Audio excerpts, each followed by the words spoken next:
Hiya, welcome to this lesson on particle interactions and Feynman diagrams, literally off the top of my head. So, what do you need to know? You need to know that there are four fundamental forces. So all the forces like friction, like tension, stem from these four fundamental forces. They can be described in terms of them.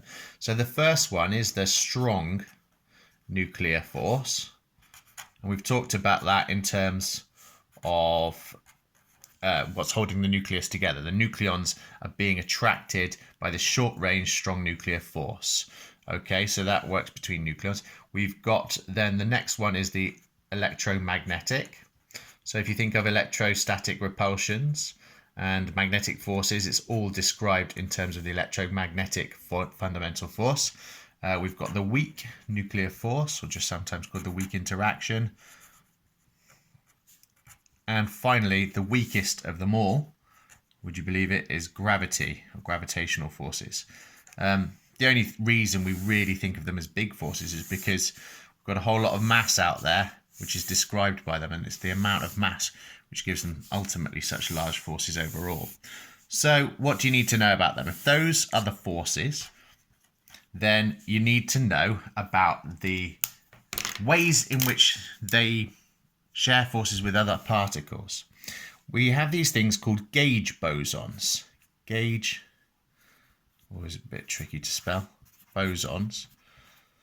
Okay, every fundamental force, each one of them has a gauge boson, sometimes called an exchange particle or a force carrier, so that when it interacts with another particle and forces it, it exchanges this particle. So what are they? We've got for the strong nuclear force, we've got something called the gluon. I think it's largely because it glues things together in the nucleus. The electromagnetic force, we call it a virtual photon. We think of photons as electromagnetic things, and it's often given the symbol of a gamma symbol, a gamma letter. The weak nuclear force, we will find out a little bit more about that. But there are three bosons that we talk about there. We have the W minus, the W plus, and the Z or Z0 boson. The gravitational forces, there's no known gauge boson, but there's a theorized one called the graviton. Okay, so we're mostly going to focus on these ones for now, because the second part, if you remember, was about Feynman diagrams. So what are they? Well, you may have heard of a guy called Richard Feynman, an American physicist. Fascinating. Watch some of his videos, read some of his books. He's an incredibly intelligent and entertaining kind of person with a different way of thinking. But he created these diagrams.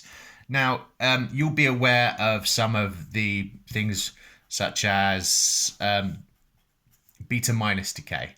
We've been looking at that. So carbon-14, for example, decays by beta minus decay into nitrogen-14, plus it would have a beta minus particle in the form of an electron, plus, if you remember correctly, we'll have an anti-electron neutrino being produced.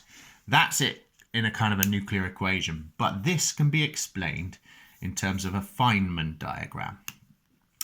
So it's kind of like a graph, but not a graph. I must say it's not a graph, but it is kind of like one, in the sense that in this axis, we have time developing. So to show an interaction, we'll have things here interacting with each other, but as we progress upwards on the diagram, time is progressing. And horizontally, we represent space. So it's kind of like a distance time graph with the axes flipped, but don't ever say that as an exam answer. You'll never get these axes. It's just a diagram, a logical diagram to kind of help us understand the process. So what goes into this up here? Well, actually, you may be aware the fact that what happens in this one is we get a neutron turning to a proton, or decaying to a proton, I should say, plus all of these bits, these particles up here. So that's what I'm going to focus on. I'm going to start off with a neutron coming into this. It's moving along, minding its own business in space before, because it's unstable, it decays. What happens is it decays into a proton. Okay, so as time progresses, neutron decays into proton. We also have these other particles which come into existence, the electron or beta minus particle and the anti-electron neutrino. So over here, I'm going to draw those. Now, thinking about these particles, we know electrons have a very low mass, but if you remember what I said about neutrinos or anti-electron neutrinos, they have an extremely low mass. So they will be moving faster. So in that case, they're going to cover more space in the same period of time. So in this diagram, their gradient of their movement is going to be more horizontal. So there we go, anti-electron neutrino. And up here, we'll have our beta minus particle, which is, of course, effectively an electron. Now, I've left the gap in between because this is where, you'll remember the bosons I was talking about, these take place. To allow this interaction to happen, we need to have an exchange of a gauge boson. We're talking about the weak nuclear force. For all of the beta minus or beta plus interactions, the weak nuclear force is what's taking place. So I need to use one of these bosons. There's a few different ways to think about this. We can think about, well, we've got a neutron here and then it's decaying to a proton. So there must be kind of some negative charge going somewhere because we had something neutral before and we've gained something positive. So there must be something negative over here. And that works out. We can draw on this exchange particle. We draw them with a wiggly line, sometimes with an arrow. All exchange particles or gauge bosons are drawn with a wiggly line. So I'm going to put this one down as a W minus boson because that's what it should be. Okay, so you need to be able to identify that. You need to be able to draw this exact Feynman diagram. Another way you can kind of test yourself on this, you can test your understanding, is you can look at some other fundamental properties. The only really one we've discussed so far is charge, which we give the symbol Q. At any moment in time, the charge all the way across this diagram should be equal. At this moment in time, we've got a total charge of 0, the neutron there. I could look at the charge along this moment in time, and I've got proton, which has a +1 charge, relatively speaking, and a W minus, as the minus sign suggests, has got a charge of -1. So overall, that equates to 0. And the same up here, where we've got the final kind of combination of particles. We've got proton +1, electron -1, and the anti-electron neutrino is 0. Altogether, 1 - 1, 0 equates to 0. So you can see that charge is conserved in this entire interaction. So that one is the one that you need to be aware of for the beta minus decay. It makes sense then that we can draw one similarly for beta plus decay. I'll do this one a bit quicker if I can. This will test my drawing skills. Again, I'm drawing the axes on. They won't take place really in most things. This time I've got a proton decaying into a neutron. I'm going to have a boson. I'll come back to exactly what that is. That's a terrible wriggly line. We'll have this time a positron, so 1 and 0 rather than -1 and 0. And if you remember correctly, it's an electron neutrino. That's not an antiparticle, it's just a regular electron neutrino. Thinking about the charges here, we might think, okay, I've got a +1 charge. To make sure this is balanced, this has got to have a +1 charge, so it's going to be the W plus boson.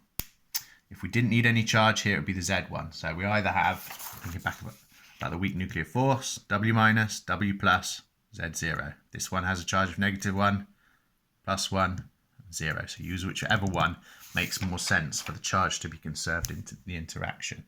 So you can see that one's kind of similar. We've just got slightly different particles, and you can review that at your own leisure. You need to know both of those for your A level. You also need to know a process called electron capture, which we have vaguely discussed so far. Electron capture. This happens when you get an orbital electron in one of the energy levels surrounding the atom, interacts with a proton in the nucleus. And so let me draw that together. So here's a proton in the nucleus. We normally draw the bigger particles on the left.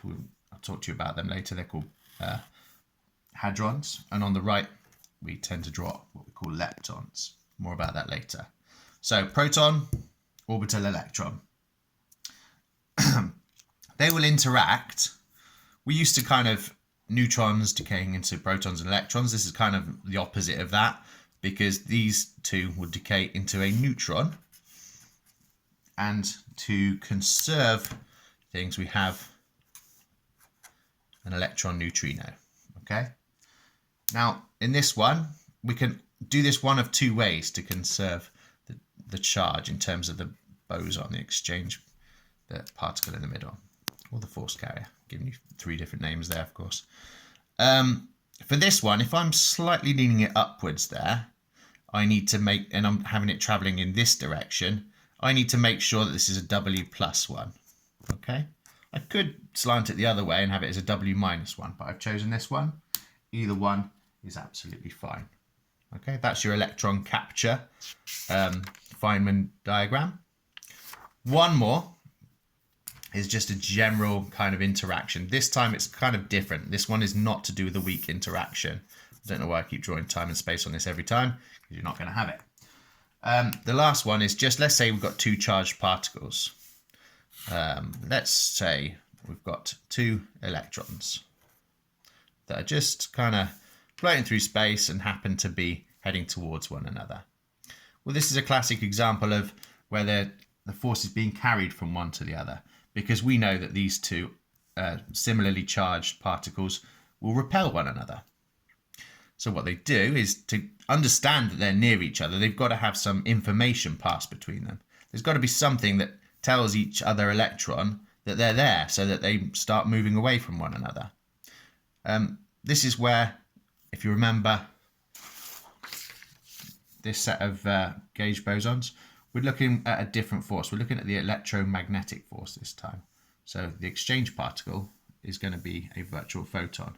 Electromagnetic forces happen between anything that has a charge, such as these. So I'm going to have a boson there that's going to be the virtual photon gamma. And then there's no decay or anything here. The two particles simply move away from one another due to that. What I quite like is the idea that this is like if we had two people on skateboards passing a giant yoga ball or bowling ball between them, just chucking it one way and the other, exchanging that particle. Through conservation of momentum, it would slowly push the two people apart. That's an analogy for this. You'll see that in your textbooks as well. If you ever get some attractive force happening due to this exchange particle, you need to look at the boomerang analogy, but that's not so relevant here. Okay, so those are our different diagrams. And that is a little bit of a crash course in particle interactions and Feynman diagrams. So I'm sure you'll go on to the questions now. You'll be successful with that. Email me if you've got any problems. Many thanks.